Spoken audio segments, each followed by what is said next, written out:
Hello, you absolute legends. Welcome back to the channel and welcome back to another exciting episode of Pistons, the podcast, the only podcast filmed in Lincolnshire in Dad's garage. The podcast inspector is here with us today and she is being really needy. First things first, happy Easter. And same to you, my friend. Thank you for bringing me Easter egg. Well, she's had it. We're filming this on a rather blustery Good Friday.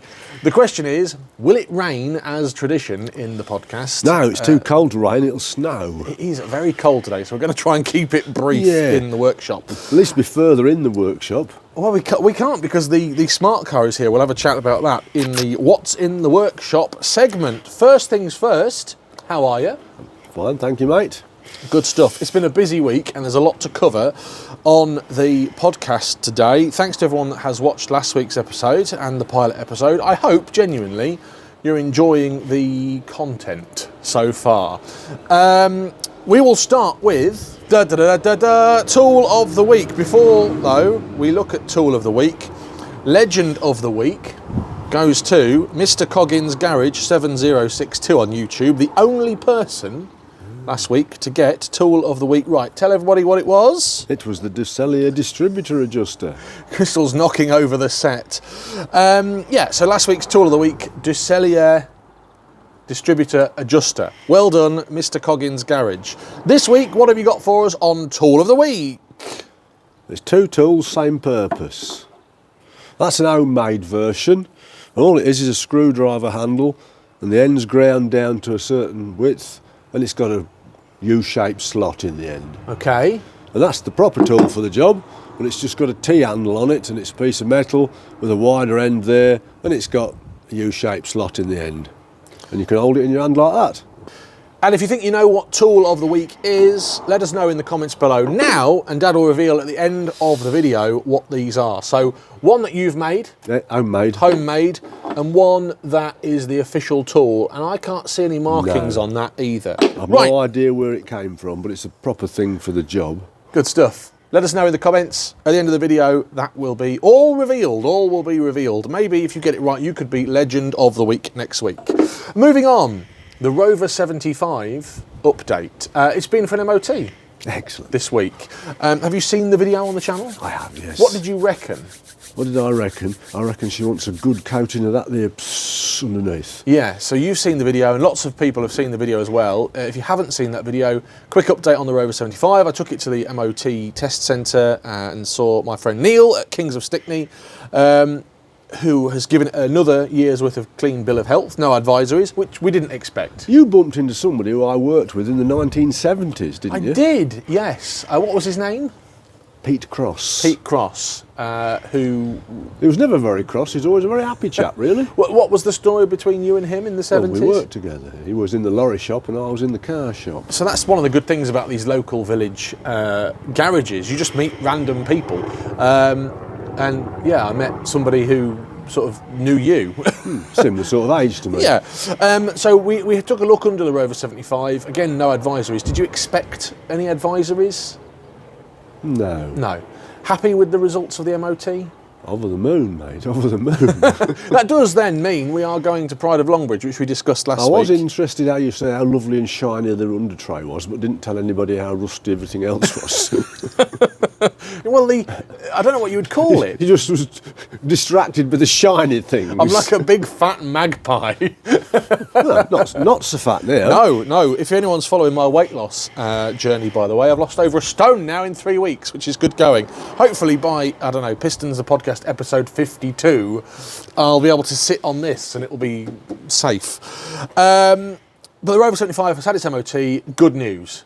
1 year of motoring for the Rover 75. Let's also talk about the Practical Classics Restoration Show at the NEC, which happened last Friday, Saturday and Sunday. That was the 22nd to the 24th of March. Have you ever been to the Practical Classics? No, I haven't. No, neither have I. I was spying on some of the other YouTubers and I see Big John's going. He was taking a job there or something. Yes. Something there. Yeah, John Simpson from the Boston Classic Car Club I think he took a Mini? Took a Mini and was doing some work on it there. He's been doing some work on his Mini locally, and he has obviously been the chairman of the Boston Classic Car Club for a very long time. Big John's on YouTube as well, so you can watch his videos. I think it's in the garage, in the workshop with Big John, in the garage with Big John. Which I don't know. I think I might copyright in the garage with Big John now. No, too late. Somebody's got it. So we don't want another Big John going round. No, sort us out. It sort us out. It'd kick us out of the Boston classic car scene. Blacklisted, blackballed everywhere we go. No, sorry, no, you can't come in, no. Big John. Big John too. It was at the NEC then. I've never been, you've never been. No, mate. Let us know, did you go? What did you think? Have you watched some videos from there? I want to just highlight a couple of things, which was the winner of the Lancaster Pride of Ownership Award. That is a Colin Fiddler. He had a 1956 Austin A35, and it was beautiful. Was it? Yeah. For your benefit, here it is. It's gorgeous, gorgeous. I can't see any A35. You can't see it, but the viewers at home can see it. So congratulations to Colin, and also congratulations to Rosie Hodgson-Jones, who was the 2024 Lancaster Insurance and Practical Classics Bright Young Sparks winner of 2024. Yeah. So Wrenching Wench, who we saw her Scirocco at the Rustival a couple of weeks ago, and the winner of Radwood 2023, handed over the title to Rosie Hodgson-Jones. So congratulations to her. She wins a whole load of stuff, tools and cash. Oh, just the job. Yeah. So it's gonna set her on the way with her Practical Classics ownership. I think we should go to the Practical Classics restoration show at the NEC next year. I bet it'd be interesting. It'd be quite interesting. I actually would quite like to take something. What could we take that we could restore over a weekend? No. We'll call it a day off. Leisure activity. Lots of people were there, and by the looks of things, a great show. Let's talk about something that is all over social media at the moment, all over Weird Car Twitter, all over Facebook, and that... Oh my goodness! Oh my goodness indeed. Your radiators just fell over. You know, I thought it might. Shall we go and make sure the radiator's okay? Well, it's too late if it isn't, isn't it? Let's leave it where it is. It scared you, didn't it? That's your radiator from the front room. It is, yes. Which is currently being renovated. The good news is it landed on its back and not the front. It was supposed to be in the workshop. Sore subject, Matt. I've put something that's... car related. A little bit car related in the workshop. Radiators are car related. Yes. Could you imagine putting that massive radiator in the Rover 75? You'd have lots of cooling. It'd be a bit heavy, wouldn't it? Anyway, let's get back on to something that has been all over social media the past couple of months. And we met these boys at the Rustival. This is the Czechonatrek team, Connor Heath and Daniel Beanie. They are, if you haven't seen this, driving to Croatia in June this year. I remember mentioning that, I think. So I just want to give them a big shout out, really, because they've got a 1994 Skoda Favorit. It's the 1.3 LXI version that was found for them by our friend Sarah Crabtree from the Evoke Classics I've never met team. Sarah. Have you not? No, I've only seen her on telly. Oh, she's been in your my videos. cars. Yeah. Basically, 40,000 mile car. Full service history. Apart from the dents and the big clock instead of a rev counter, they are driving the car, Ferdinand, its name, to, I think it's Dubrovnik. Oh, nice one. On Czechonatrek. They're starting in Newcastle. Yep. They're going to Coventry, and then they're going to Belgium, Germany, Austria, Italy, etc. And then they're hopefully planning to take the car to the Skoda Museum. Is it supposed to have a big clock instead of a rev counter? I don't know. Oh, right, I don't know. I'm just intrigued by this. It's something I'm not sure about. Their journey will be discussed on multiple platforms. However, they're not just doing it as a lad's holiday, a bit of banter. They are raising money for Alzheimer's Research UK, good idea. Which is obviously a fantastic cause. Their goal was to raise £2,500. I'm happy to say, at the time of filming this, they've doubled that. They've smashed that. And this morning when I checked, they've done just over £5,000. It's a good thing because it affects so many families. Yes. And it's more and more, there seems to be more and more people living to a longer age and getting lumbered with it. Absolutely. It's an absolutely evil disease. Yeah. And something that they're doing a great great thing for. If you want to donate to their cause, the link to their Just Giving page is in the description below. And you can find them on Instagram, Czechonatrek, and if you want to find them on Twitter as well, that is Connor Heath and Daniel Beanie. Just wanted to give them a shout out. Now, I've got a surprise for you.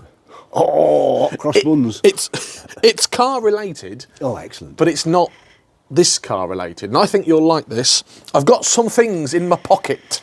Close your eyes. Close your eyes. No. What's this? Da, da, da, da, da. These are Hot Wheels. Yeah, they are Hot Wheels. You've donated them to me this week, but I thought we would discuss them. That's an old one, because that was channel. mine, that one was. So these are Hot Wheels These from are the what I bought at 1960s These are what and I bought at car boot 1970s. sales, them are. You've given them to me. You're having a bit of a clear out at home. Don't let it. No, But I want to play. Yeah, you can't play. They have to fly off the thing on a carpet when you've run your round thing. But I wanted to just bring them in because so many people that are on the Weird Car Twitter and probably watch the YouTube and these podcasts probably are a Hot Wheels fan as well. Yeah, I still look at them when I go in the supermarket. And I want you to just talk me through a brief selection of the Hot Wheels I've brought for you to look at today. oh, right. How many of these are yours from when you were a kid? Well, that one, definitely. Yeah. What's And that? one. This one here, what's it say it is?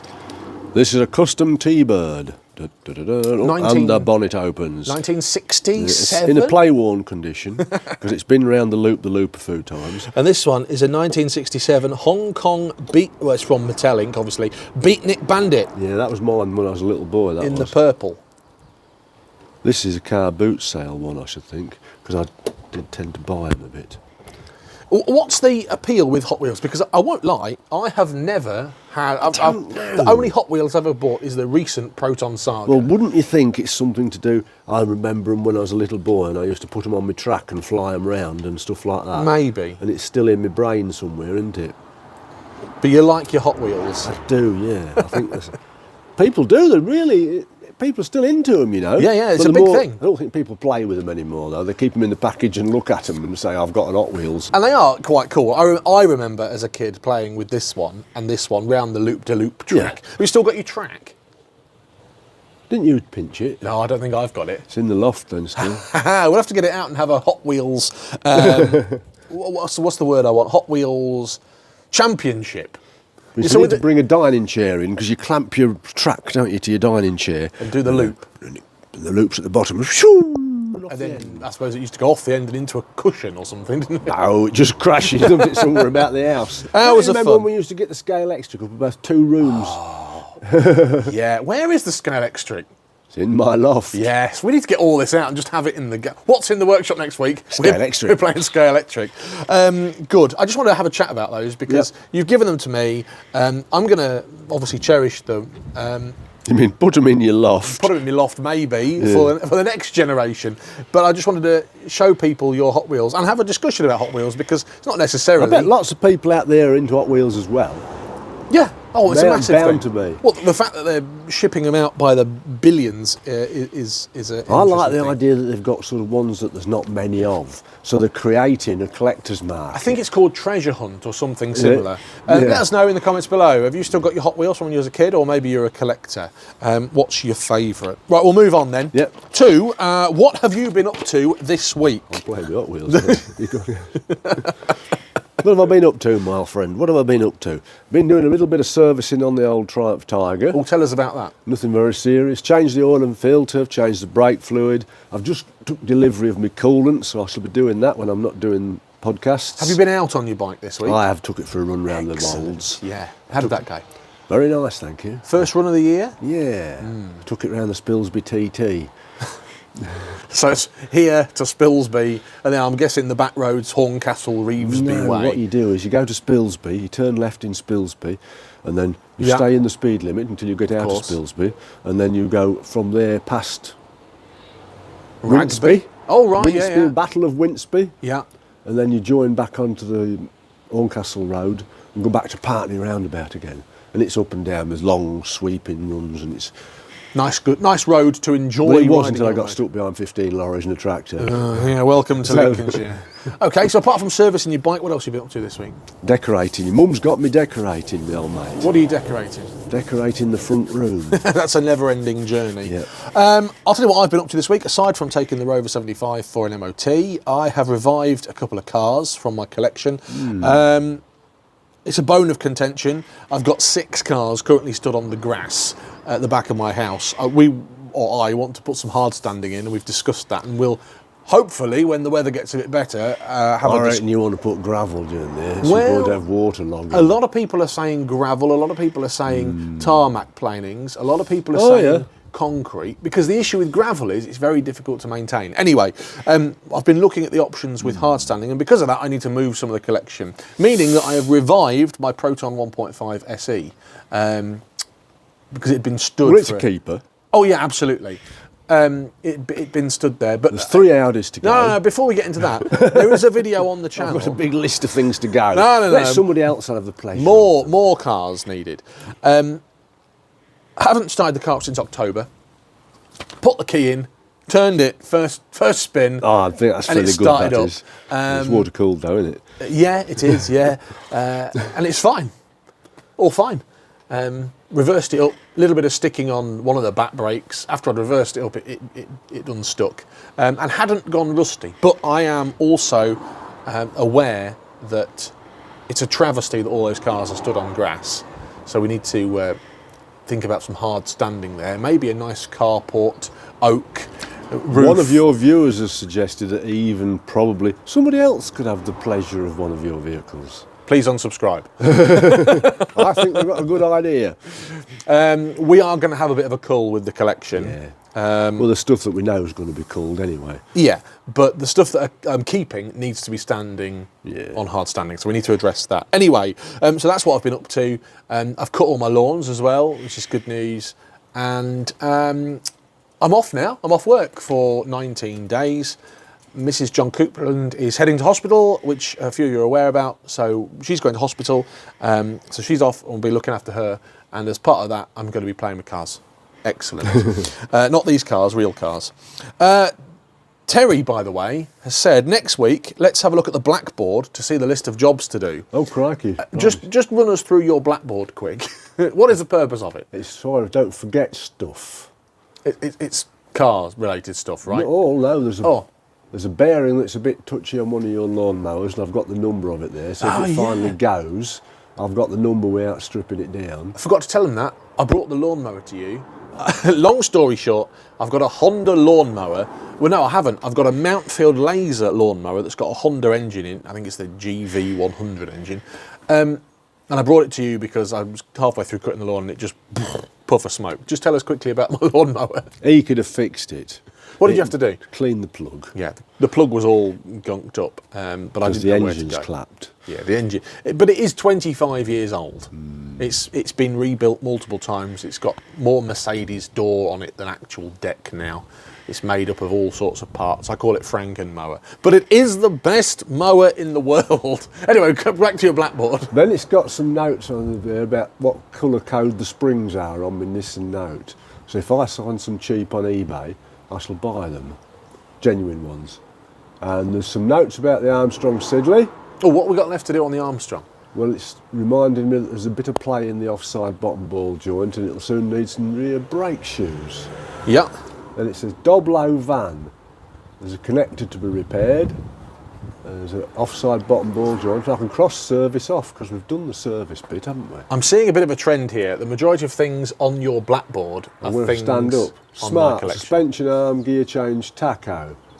There's Tiger. Yeah, I've done them jobs as well. Oh, you need to cross them off. Grease suspension pivots. Yeah, I took the suspension to bits and greased the pivots. I've done the brake fluid. I ain't done the coolant. At any point on there is the holiday, ride bike, go fishing, do John's hard standing. All right. No, and there's nothing on there about put fence panels up for somebody. Oh no, you've been putting fence panels up this week as well. Yeah. You've had a busy old week. No, not that busy, is it? Wow. For someone that's retired, you're certainly working hard. But It's a full-time job being retired. Terry, that is what's on the blackboard, basically a list of things. Things to do and Dad things to to do. remember. Anyway, let's move on now to what's in the workshop. I need a little fanfare or a little curtain that reveals what's in the workshop. We'll work on that for next week. Well, you've got an hairdryer in the workshop. Tell us what's in the workshop. It's a smart car. It is my smart car, and to quote my mate Duncan, smart as oat. It's my smart 450 ForTwo. Before we get into why it's in the workshop, I want to just touch on something. Mr. Hubnut Yeah.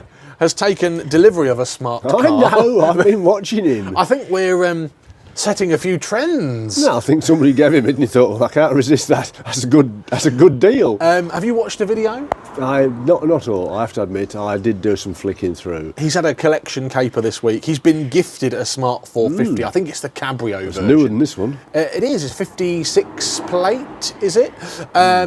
And that is something that he's going to be on escapades with. But we are the OG smart car rebuilders in the smart workshop. Oh back yeah, a couple I of- think no, there's lots of smart stuff on there. Yeah. There's a bloke in Canada does it, and he's got to have his gloves on because he's in this shed and the snow still stuck to his smart car while he's working on it. Hardcore. Give Yeah. us a quick rundown of why the smart car is in the workshop today. It's waiting for parts. What is it waiting for? The suspension arms. Yes, they're coming from, I think, Poland. I've had It's the obvious place to think smart car bits coming from. What, Poland? They're made in France. You have actually driven it now. Is the gear change working? Yeah. I tell you what isn't working. I've had a light now go on the centre console. Well, that's because you was Cluster. fiddling about in there with your blooming. If you haven't Fiddlings. seen it, last week now there's a video which is us giving the smart car a bit of TLC. And about a year and a half ago, it sort of went bang. But don't get me wrong, I have put 60,000 miles on it in the past 5 years. So, if you don't know the history of the smart car quick, it's my daily driver. I commute to work in it. I do about 100 miles a day. It's a 2004 Smart 450. It's this colour purple because one of the original owners was Cadbury Bourneville. It was given away as part of a promotion, hence it's called Purple Smart. As far as I'm aware, it's the only one they ever did. It's actually blue underneath, but it was done for Cadbury's, and it had sort of a Cadbury-related number plate on. Now it's got my personalised number plate on. Like them or load them, and me and Mrs. John Coupland think it's the bee's knees, and you've rebuilt it. 600 this one, isn't it? No, it's a 700. It's a 700, it's Yeah. not the 600. No. Because people are saying the 600 is like awful. Well, this is a 699. Yeah. Hence, it's got this intake, but it's the turbo version. Yes. But yeah, 700cc, So how many miles you put on it since we did the engine? 12,000 in a year. It's good going. We've certainly reduced the oil consumption of it. Yeah, it was eating oil. It was getting through more than a litre every 1,000 miles. And now we've done 12,000 miles and we've topped it up twice and changed the oil. But anyway, that's what's in the workshop this week because it's awaiting control arms, which are coming from Poland. According to Marta, who I've spoke to, by the way, They might be here in today. they're going to be here after the weekend. Oh no. Anyway, it's time to move on to... Sorry, did I scare you? Oh, well, a Hyundai update. Oh yeah, Hyundai update. Yeah, It's, go on it's then. done apart from that trim which they've not got yet. See, I don't understand that. Yeah. You've given them the Hyundai, Yep. Hyundai, however you say it, Fun guy. with the trim on. Yeah. It's just a piece of plastic trim that's stuck on with double-sided tape. Well, probably in the old days they used to stick them back on with double. Whether they decide they want to make it as new, which I can't fault. You'd be happy with them just taking that off and sticking it back No. on? No? No, not if they are willing to put a proper trim on with the original. But when I worked in the garage trade, they'd have whipped that off and stuck it on with double-sided tape. Yeah, that's what I'd be doing as well. Are you going to ask for that back? That trim? No. They've probably just... This is what they've done, isn't it? They've took the door off, chucked it in the skip. They've taken the and whole they've gone, door oh, off. where's that trim gone? Oh, Yeah. we should get a new one. Well, we can't get one. We No. can get 4, probably. You buy Yeah. a kit, do you? Yeah, it was a whole kit. I think it was like 70 quid for the kit. You know, Right, anyway. as Let's a not dad, worry about no, But that is something that if you wanted to put it on your car, obviously yours came with it. Yeah. But they're an extra, a dealer extra. So, you know, I've seen some now that got them cornering lights on. Yeah. There's loads of different There's options. one turns up at the gym with cornering lights on. But that's a later one than yours, right? Must be. Yeah. But yours is the SE Premium, I don't and so know. it's got those bits on. Anyway, Hyundai update, it's done. They're just waiting for a piece of trim. Yeah. I'm disappointed by that. Oh, I would just take the old. Well, they was trim off. aiming for the 2nd of April anyway, so they've not gone over yet. Do you get constant updates? Yeah, they're brilliant Right, people. fair enough. Hyundai update then, but bonus content, because that's not on my script. Bonus content. Yeah. Anything else you want to add as bonus content before I do Q&A? Yeah, I hope my radiator's all right. Yeah. Right, let's go to Q&A then. Q&A. Yeah, come on, people are getting bored now. Are you gonna read the questions? We just have to chop it down a bit. Right, so Josh says, what would you say the greatest car your parents has ever owned during your childhood? There's only one question. We answered it last week. Mitsubishi Galant. There you go, we're going to rattle through these. Yeah. Michael says, are there any car brands that you would absolutely not touch, either for mechanical reasons or aesthetic reasons, or others? You go first. Most people wouldn't touch one of these, so if we touch one of these, we're all right, aren't we? Okay. What you're saying is you'll tackle anything? Yeah, why not? I'm going to go with Tesla. Oh, well, that's different. Yeah, that's out of our league, that is. That's out of anybody's league. It's out of their league, isn't it? So, I like that. I like that cavalier attitude of, well, we'll take on anything. It's a machine, isn't it? I'm going to buy a Porsche, Crystal. Matt Pink says, many of your cars do little mileage. That is true, Matt. What is your approach to tyres? Are they inspected and replaced regardless of wear, and how old is acceptable to you that if they still have good tread? Right, here we go. I'm going to get shouted at in the comments. A lot of people are going to be up in arms about this. I rely on you as my mechanic to make sure that everything is safe. Tyres are a bone of contention for a lot of people, and as far as I'm aware, they do have like an expiry date. Yes, they're important. They're the things that connect you to the road. Touch wood, in fact, I'm not going to say it, but touch wood, never had any issues. What do you reckon?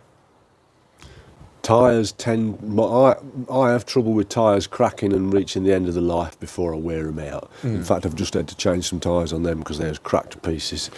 And how old are they? They're 10 years old. But Continentals do crack. The more you pay for the tyres, the more the crack seem to do. Will you look at a tyre and go, that is 5 years old, it needs replacing?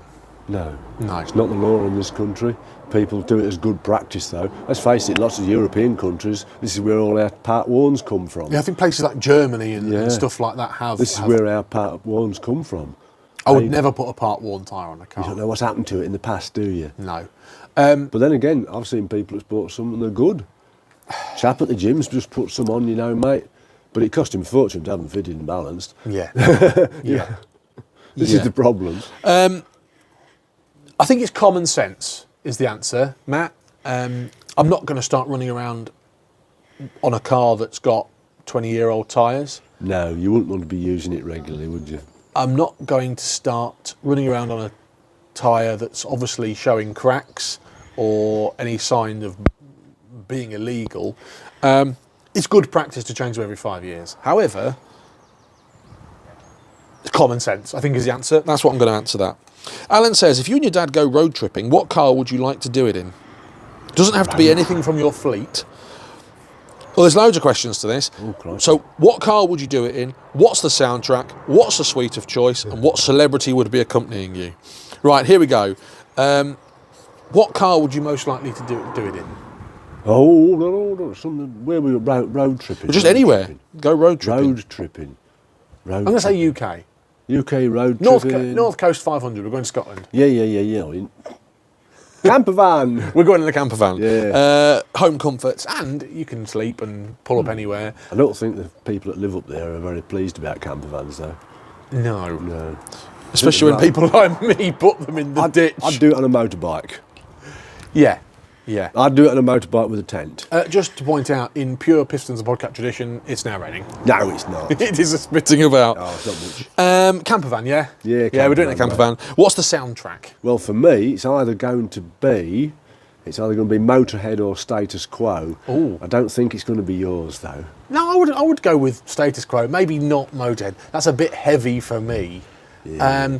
Well, Status Quo, you drive briskly. With Motorhead, you drive like a lunatic. And you're not going as a lunatic very fast in your Fiat Apache motorhome. Soundtrack, I could live with Status Quo. Now, how about doing it in a classic camper van? What, like a...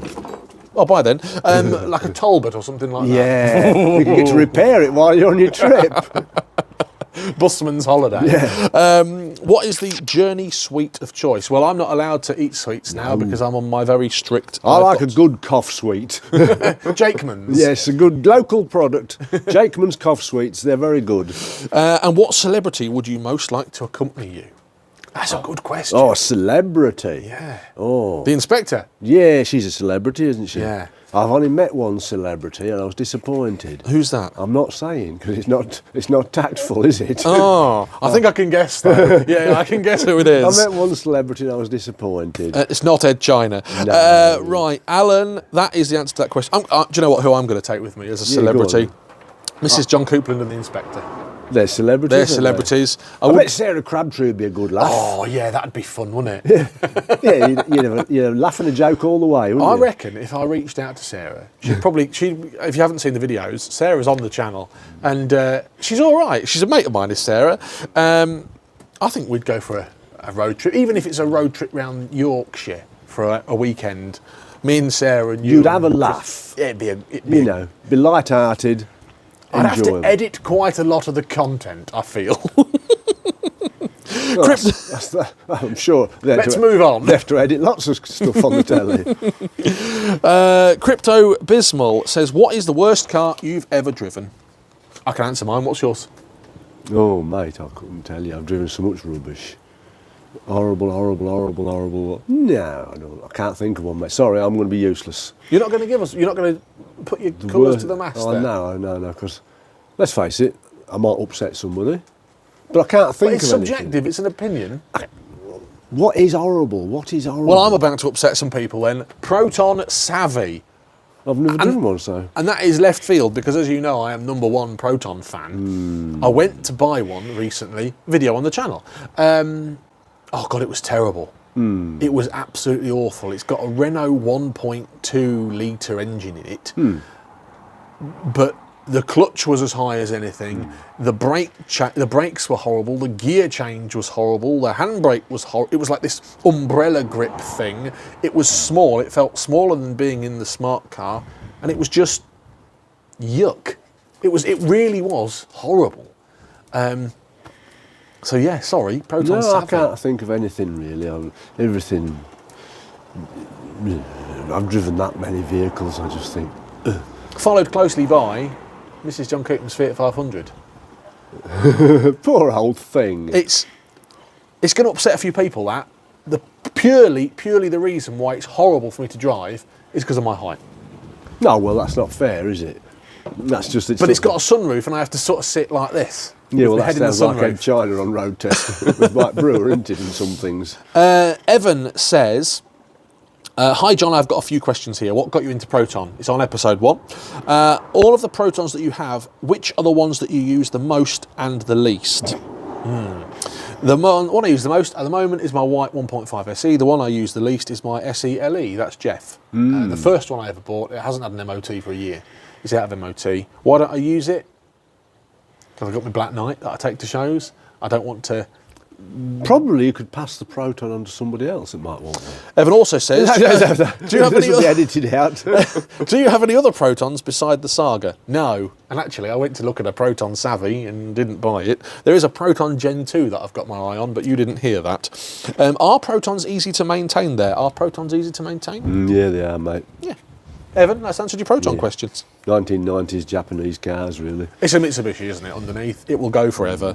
The thing with Protons that are killing them now is either rot or you can't get the parts, trim, cosmetic stuff. Thankfully, I know a bloke in Lincolnshire that's got a shed full of about 5 Protons that he's stripped. So if you have got a Proton Saga... Yeah, but you haven't got everything, have you? Not mechanical stuff. Because they go to the Banger Boys, basically. That's the deal. The Banger Boys pick them up. I take all the stuff I want off them, and then they race them.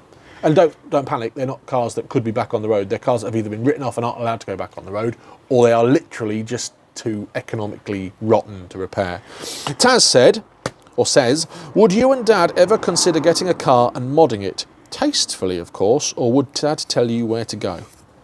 I'm quite into modded cars. Yeah, I'd mod a car. Yeah, I'm quite into it, mate. What would we modify? I know what I'd like to modify. What would we modify? We're going all... Well, it says tastefully. Tastefully? See, I'd like to go all out Chavfest. No, Power. I've got mine. Well, go on then. Mine is high-powered Nissan Micra K11. That's exactly what I was going to say. Yeah, that's what I'd do. Yeah. Definitely. 1.4 Almira engine. No, you can put an 1800 in. I've seen it. We had to modify the front seriously. So what you're saying is... That's the way forward. Yeah, and that is exactly what I was going to say, and we haven't rehearsed this. K11 Nissan Micra, modified. I've always had the one I wanted to do is to turn a 1.3 basic Montego, but put all the stuff from a Metro Montego Turbo on it. But you wouldn't have the fancy wheels. So it'd be a sleeper? You'd just have some wide steels on it. And try and fit the hubcaps if you could somehow, so nobody knew that you had got a Metro Montego Turbo. And you'd go on that traffic lights on that dual carriageway there, and you'd sit there, Mr. Volkswagen next door. Revving. Because they'd spin the wheels and come in third gear. Off you gone. Yeah, they were wicked. That'd be quite You used to leave that chip shop on the top of Oldcastle Road there and use opposite locking because they've got an awful amount of torque steer. They were so dangerous, they really were. While we're on the topic of Montegos, let's just quickly talk about KGF classic cars. Yes. In the past couple of weeks... I've been telling people about this. Random people. They've picked up a Montego... it's a 2-litre. Yeah. Was there such a thing as EFIs? No, it's an HLS, isn't it, mate? HLS. Yeah, so it's a top of the range one with all the bells and whistles. 2,174 miles from new. The bloke that owned it bought it as a backup in case his daily Montego... Yeah, the story goes, isn't it? He'd got a Montego, and then he heard that they were discontinuing them. Right. And so it's a bit like when you go panic buying tea bags. You think, uh-oh, if my old Montego packs up, what am I going to replace it with? Another Montego? I'll buy one ready. Top man. What I want to know is his thinking. How has it got 2,000 miles on the clock then? Well, he's probably been taking it for an MOT now and again, hasn't he? Well, hopefully his MOT test centre isn't 200 miles away every time. Well, he's been for a ride in it. He's enjoyed it, hasn't he? There are a few modifications on it that she shouldn't have, like there's a Rover badge on it. Like a Viking ship badge on the back that KGF I think are toying with taking off. Right. 13 grand. Yeah, I should like to have seen it before they recommissioned it. I believe it's as found. Apart from a bit of spit and polish, it's as it was in his garage. Well, I'm impressed that the wheel arches haven't rotted out. Yeah, I'd love to go see it. Because they rotted out in fog. It's only sort of 30 miles to Peterborough. I might reach out to KGF and see if we can have a little look round. 13 grand though. Can I look for overspray? Yeah. Do you think it's been painted? Do you think he'll kick me if I see some overspray? Do you think it's been painted? I don't know. You sounded like Catherine Tate then. Calling me a liar? Are you calling me a liar? Calling me a liar? Carl, has it been painted? One thing I did notice is the seats have gone a bit saggy. Yes, I did notice. But only I could see the driver's one. Yeah. So I think the man's been having a little sit in it now and again. And just Could you disconnect the tacho on a Montego? The tacho? What's the point of disconnecting the rev counter? Well, not the rev. You know what I mean. So it doesn't. Could someone have done that? I forgot now. That's what I'm thinking. I forgot. It's done 2,000 miles on it. The bloke's had a lot of riding it in nice days, hasn't he? Yeah. But yeah, that Montego. Yeah. I just wanted to point that out. It is very special looking at the picture. I wonder why the badge is on it. I think he just put it on it as... Oh, the man did? Yeah. This is right, it's his car, isn't it? Good. Right, AD says, what's the most economical thing in your collection if the smart car and the snail were both off the road? Oh. Smart car, Well, it's economic. It's not the Armstrong Siddeley. No, and it's not the Audi TT. It's not that, no. It is raining again, by the way. You've got some Nissan Micros, haven't you? Yeah, it would be Nissan I would Micro. have thought so. I bet that white Proton's fairly economical. Isn't it? No. Not as economical as a Micro. Right. And probably not as economical as Mrs. John Coupland's Fiat 500. So is it economical? Yeah. Well, only because I ferry her everywhere and she doesn't actually drive it now. Yeah, I think Nissan Micro is the answer to that, AD. Summer says, this one goes out to your dad. Did I make the right choice in my first car being a Rover 25? Or are they too problematical for a first car? This is genuine curiosity, as I know that they will encounter some problems, but if taken care of well enough, will it last? Yeah, that if is it's a been good looked question. after. I've seen a picture of Summer's car. It's a lovely blue Rover 25. Yeah. It's like a dark blue. First car? And why not?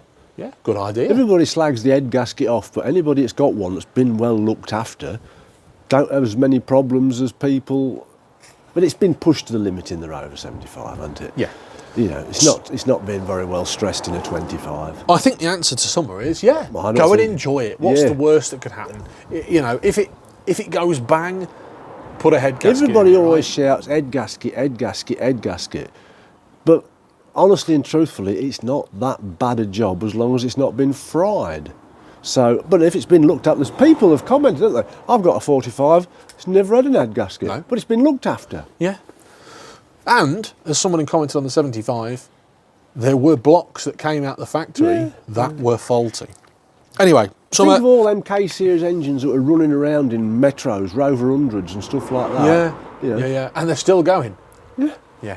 Go and enjoy it. Not Summer. every Rover had gasket problems. Just lots and lots of lots of them. people run round in them and they enjoyed them. Yeah. Good, that answers your question. Terry says, question for next week, which is this week. Have you ever had a jack collapse? No. No.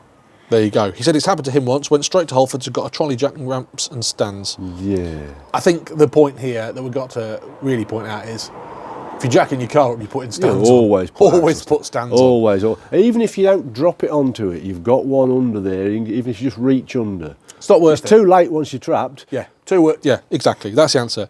Sid says, what do you guys think of other closed car brands such as Saab and Daihatsu? There seem to be a lot of people in the MG Rover circle who are into Saabs. Do you think that GM ruined them? So Daihatsu's still going, isn't it? But not in this country. You see, I think. Saab, I sort of go back to the old The days. 900s. Yeah, when they'd got the Ford V6 in, V4 in them and that. It's not something I've had a lot to do with. Saabs, no, I've not really. And especially within the motor trade, if you've not got a dealer anywhere near you, nobody's got them. No. There's no Renaults around here now, is there? Only a few. There used to be loads. We've got a 'cause Renault we've got dealer. yeah. Yeah. I think If it is. you've not got a dealer in your area, there's no chance. But of course, Saab went pear-shaped anyway. But I think you're right. A geographical yeah, makes a difference. impact. Would we have a Saab? Nah. I do like them. I like the Saab 9.3s and I respect them for what they are. And actually, I did nearly buy one about 10 years ago. But no, do I think that GM ruined them? I don't know too much. I've no idea. I I've not got an can't opinion. answer the question. I would like a Daihatsu though. What is it? The Daihatsu Coupland? Any of them little Yeah, that's a little one. Asian cars are all right in my opinion. I had a Perodua Kalisa. Yeah. 11,000 miles on the clock. It was a local car, and I kick myself every day for selling that. Get the spares kills them, you see, doesn't it? Yeah. Well, it lost its original hubcaps, as in wheel trims. I couldn't find a set anywhere for a 57 plate Daihatsu Perodua Be Kalisa. easier to keep a Corsa C on the road, wouldn't it? Yeah. Next question comes from Bad Books. He says, how did your dad's garage/workshop come about? Was it a self-build, a builder, or maybe a conversion? You've pretty much hit the nail on the head with all three. Tell people about the workshop. Well, it was two. When we moved here, it was two single garages, and me and a builder sort of altered it a bit. That's about as far as it goes. Yeah, you've made it higher, haven't you? You can see the original Yeah, height. well, it did. The roof did tip that way, and it was, tipped yeah, that way. like that, We made it a bit higher, made it a bit longer, but it's still the same width as 2 garages. People haven't seen it, but behind the workshop is also another area which is a sort of art studio for Mum. This is full of rubbish. She buys something at a car boot sale and thinks, I like that, and puts it in there. But as an artist, that's her creative process. That's a creative process, yeah. As a mechanic, this is your creative process. If she wants something, you'll say, have you got one of these? And she goes down there and she's probably got one. Because she's a massive hoarder. Yep. But Mum's art studio is at the back. I keep trying to convince her to gut it and let us use it as a studio. I've got a better idea. For Pistons we take podcast. all the stuff out and I'll put a door in there and then I can use that just for clean storage for motorcycles. Or a fabrication and motorcycle area. accoutrements and memorabilia. I have managed to have a little bit of a brainwave, which is, I've seen for sale a wooden building which is designed for camper vans. Right. So it's 8 metres by 4 metres. See where this is going. I think that I could convince Mrs. John Coupland to let me put one of them in, and then we could have a 4-post lift and have a proper workshop. Watch this space. Dream on, Gromit. I'm being serious. Yeah, she wants the roof fixing on a gazebo as well. Yeah, well, in the next couple of years, I'm thinking we can build a custom-made garage at my gaff. Yeah, then you'd only fill it with trash. No. It's purely going to be a workshop. It'd be full of trash, won't it, Crystal? No, purely a workshop. Could I get away with it? Watch this space. Yeah. Last 2 questions. In fact, this isn't a question, it's a statement about a question we didn't answer. I'm sorry, mate. Calibrax says, you didn't do my question about insurance. Yeah. And his original question was, John, how do you insure all your fleet? Do you have a fleet insurance policy, like a classic insurance policy, a trader's policy, or do you have individual policies? Let me first tell you that insurance is really important. If, God forbid, something caught fire at my house and it took everything with it, or if there was an act of God, or if some scumbag came and stole something, everything is insured. So that's the first thing. Every single car in my collection is insured. Not everything is taxed because it's off the road and I'm not driving it on the road. I'm not going to drive it off the road, on the road with no tax, by the way. So everything is sawn until I need it. And the majority of things are MOT'd. But insurance is really important. A couple of years ago, when I started to build the collection, I made a spreadsheet, basically, that said how much it's costing me each year for each car. And then I went and did some research and got some quotes for fleet policies. And I didn't realise that it's such a minefield, these fleet policies. You can get policies if you're a trader. I'm not a trader, am I? No. I do buy. Yeah, you certainly don't sell cars. I do buy and buy sell cars. I do buy and sell a couple of cars, but that's not my day job. I don't make money by selling cars. And before anyone moans, of course, it's all declared. But I was getting quotes for £1,800 to £2,500 as an all-inclusive policy. And with that, I could get in any car and drive it. I could go buy a car, drive it home, winner. But then I got my spreadsheet and looked at what I was actually paying per year for my cars. For example, my smart car, which is my daily commuter vehicle, it helps probably that I've got loads and loads and loads of years of no claims bonus and 20 other cars that I insure. But it's less than 150 quid a year. Things like my Armstrong Siddeley, £60 a year. A lot of people will slate Adrian Flux. I'm slowly getting all my classic fleet over to Adrian Flux, and the average price I'm paying for a policy there for a year, 75 quid. 2 tanks of fuel. Which is a no-brainer. Isn't it?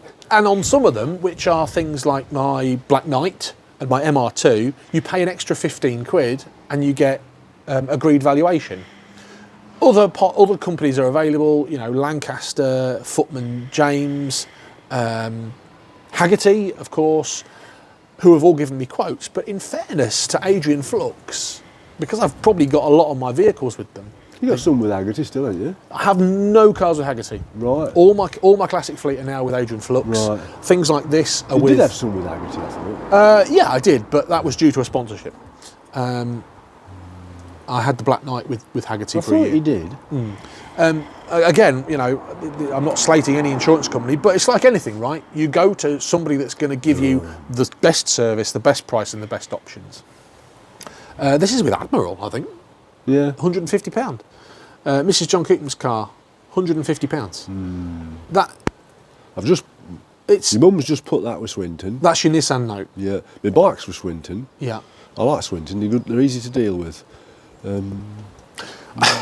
So No, yeah. to answer your question about insurance, I pay for it yearly per policy. I do multi-car policies with Adrian Flux. The average price is £75 a year. That's limited mileage. As a classic car, I get agreed valuation on some of my vehicles. You have to send them pictures, and then at one point they wanted a video. Touch wood, thank God, I've never had to claim on any of my insurance policies to find out how good they're going to offer up their side of the bargain, I suppose. But, for example, my insurance policy total last year was £1,000 less than it would have been if I had a fleet insurance policy. Makes sense. Yeah. Do your research, I suppose, is all I'm going to say about insurances. You've just got to be able to keep your head around it all, haven't you? A lot of people are finding that insurance policies are going through the roof this year. Maybe I am the exception to the rule. All my policies have gone down, and it's about being savvy. What I can't ringing up. grasp is the first thing you do as soon as you pick the phone up, say, "Could I discuss my renewal?" Immediately, £10 is knocked off it. Excuse me. Yeah, just, Then we've got to edit that out now because you've barked at a little old lady. yeah. Little old lady inspector. Anyway, what was you saying? No, as soon as you pick the phone up, say, "Hello, could I discuss my renewal?" Immediately they go in here, knock £10 off. Which is wrong. I agree that is wrong. You should be given the renewal that is the renewal, and that should be the price. There shouldn't have to be this farting game. about. It is a game. I tell you, I did try the game with Bennett's motorcycle insurance, and they just went, See you later.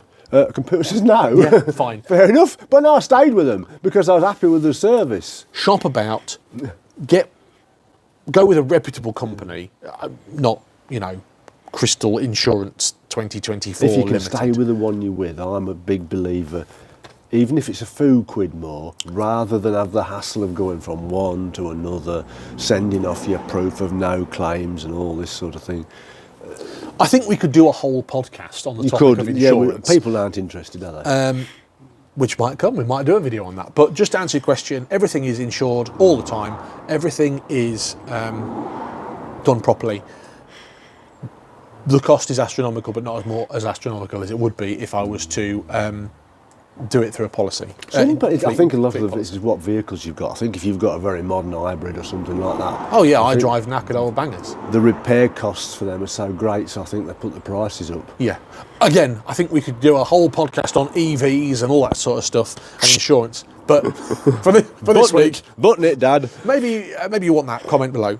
The last question of the day from Teddis is top 3 metal manipulation fabrication tools. So what is your top 3 tools for metal fabrication? I'm not the right man for doing that, am I? Because I haven't got the equipment. Hammer, roller. That's what I'm going to roller.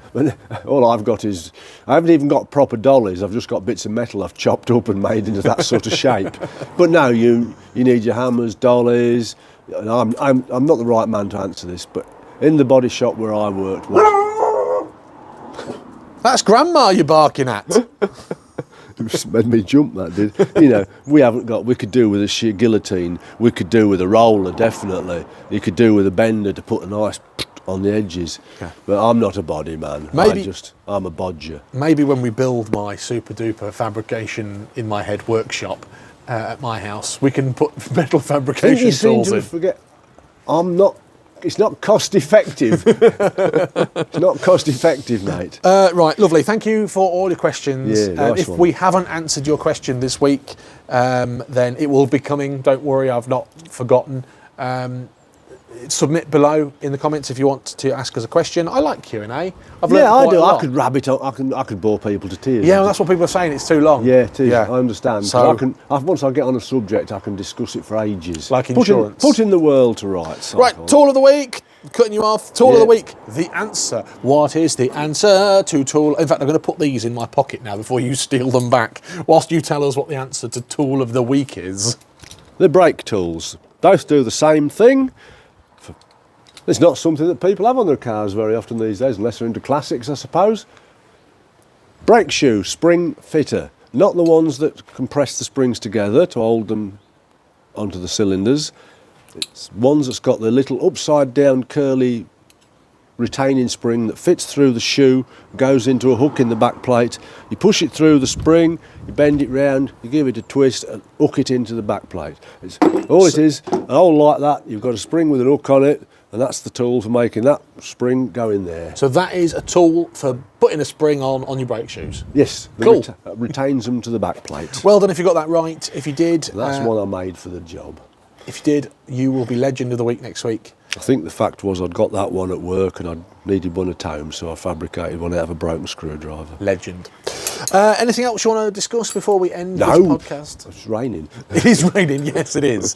Until next time, have a great day, whatever you're getting up to. Thanks for watching. If you could like the video, that'd be really helpful. If you could comment, let us know what you think, that'd be also really helpful. Lots of new subscribers this week, thank you very much. If you've enjoyed it, please subscribe. From me, Dad, and Crystal, who seems to be barking at everyone today. Rude. She's grumpy because it's cold and windy. Have a great day, whatever you're getting up to. Take care. Goodbye. If you've enjoyed this video, I've selected a few more specially for you on this page. Click either side to select them now. And if you haven't already, please hit the subscribe button to always stay up to date with the channel.